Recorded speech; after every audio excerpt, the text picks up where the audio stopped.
Hi, this is Jennifer. Before the podcast episode starts, I wanted to mention that I'm going to be talking about a IEP meeting prep product. It's the IEP meeting prep scripts, and I explained how to use them, but what I didn't make real clear until the end is that this is a free resource. It's in my Positively Learning TPT shop, so I'll put the link in the show notes. Be sure to grab it, and I can't wait to hear what you think. Hey, special educators, I'm Jennifer from Positively Learning. Welcome to the Special Educators Resource Room. If you're like me, you're always looking for ways to save time and streamline your work. That's why this podcast was created, to give you the systems and solutions you need to get your time back. Tune in for tips, tricks, and tools that will help you manage your workload and make the most of your time.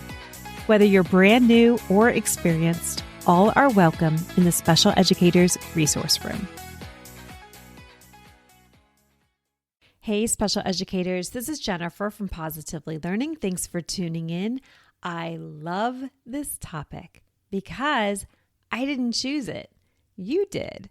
I received a lot of feedback after episode 18, which was all about present levels, but the feedback and some questions that I received were not about present levels, but instead about something that I said towards the end. Near the end of that episode, I mentioned that you, as the special educator, you are not responsible for collecting and coming up with all of the data that's included in the present levels, but instead it should be a group effort. So your role is the collector. I used the term curator. You are sending out some emails so that you can gather that information, whether that's 10 days or 2 weeks before the IEP meeting.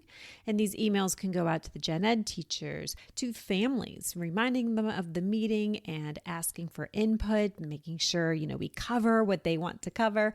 And then also related to service providers.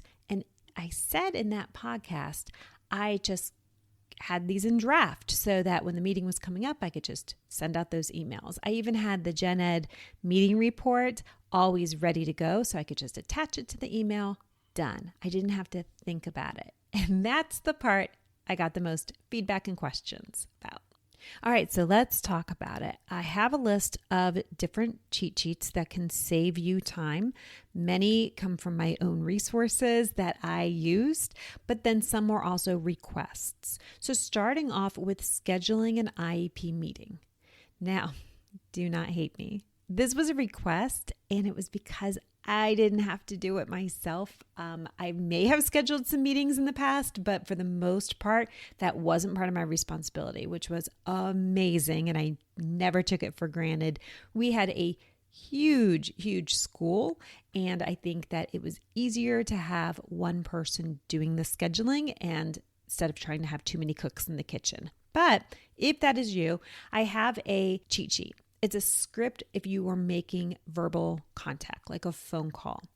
I also have a script if you were scheduling an IEP meeting and you're calling and you're leaving some type of voicemail or message. I have a script of exactly what you should say. Do you have to read it? Absolutely not. But if you don't love talking on the phone, because I sure don't, it's so nice to have it there. And you just make sure that you've checked all the boxes before you hang up. The other script that you can have is a meeting invite reminder. I do have some free IEP reminder sticky notes that go on the outside envelope because we had a district copy of a reminder that we used. The sticky note's much more attractive and it goes on the outside of the cover. That goes in a backpack and goes home. But you may not have that. So I have, if you're sending it digitally or printing it out and sending it home as like a cover sheet, I have some ideas for that you can just keep ready to go. The other two emails are the ones that I mentioned in the last episode. I have a draft email that I always kept for sending to general education teachers, whether that's gen ed teachers, like a co-teacher where you're gathering that information, or if it's even enrichment teachers, which I think you may call specials. We call them enrichment, but it's an email, very generic. So of course you can say, hey, Jennifer, at the beginning, you can add your own information, but you could also cut and paste. And I do have a Gen Ed meeting report that I just always had ready to go to attach to that email. And then I also have an email that's very similar, but it goes to the related service provider. So if the student is already receiving services and you're coming up on an annual meeting, then that would be an email to say like, meeting is on this date, send me, all of this stuff. Of course, it sounds much nicer than that, but that is literally what I would write if I had to come up with it at the last minute, because you know how fast things go, and my email would not probably sound too pleasant if I was just writing it in the moment. All right, so those are the scripts that I have. I will pop them into the Special Educators bundle by the time this podcast is live. So if you have the bundle, whether you purchased it at Positively Learning or on TPT, it is there waiting for you. I will put it in the toolkit category.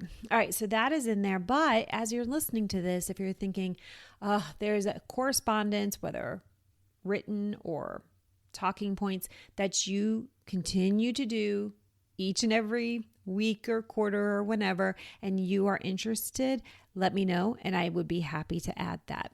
I do have meeting scripts in the bundle. I also have like some exemplars and some like cut and paste that you can use to get yourself started with progress reports and then present levels, goal writing, all sorts of good stuff.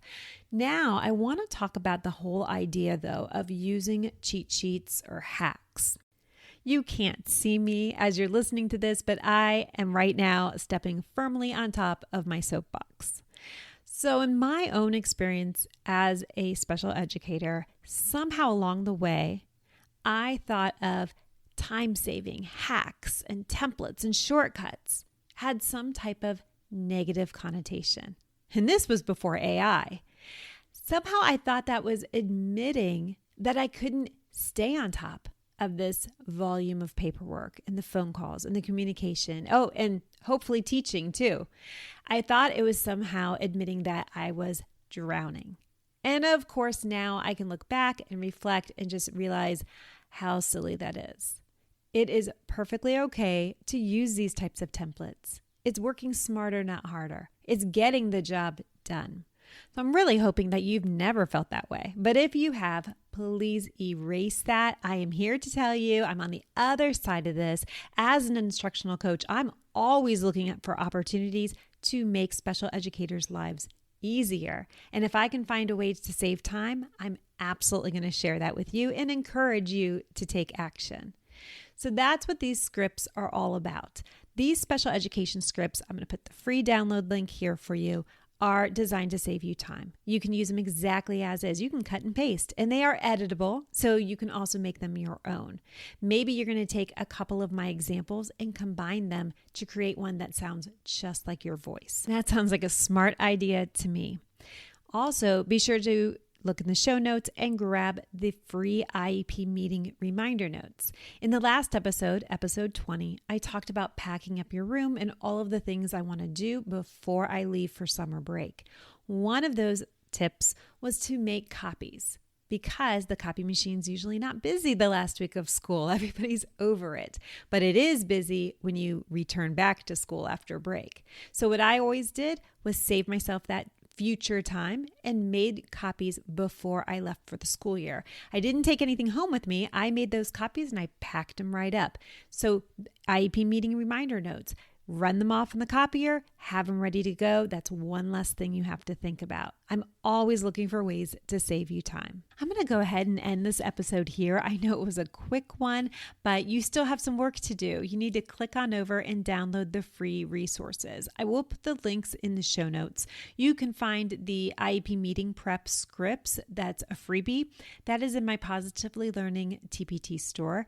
And then the free IEP Meeting Notes, the reminder notes for families, those are on my Positively Learning blog. They both are already inside the big bundle. So if you have the bundle, you already have access to all of these. Thank you so much for listening, and I will catch you next time. Thanks so much for tuning in, and I'm dying to ask, what'd you think? Be sure to hit the follow or subscribe buttons so that you never miss an episode. You can find the show notes and links for everything mentioned in this episode at positivelylearningblog.com. See you next week for more special education solutions.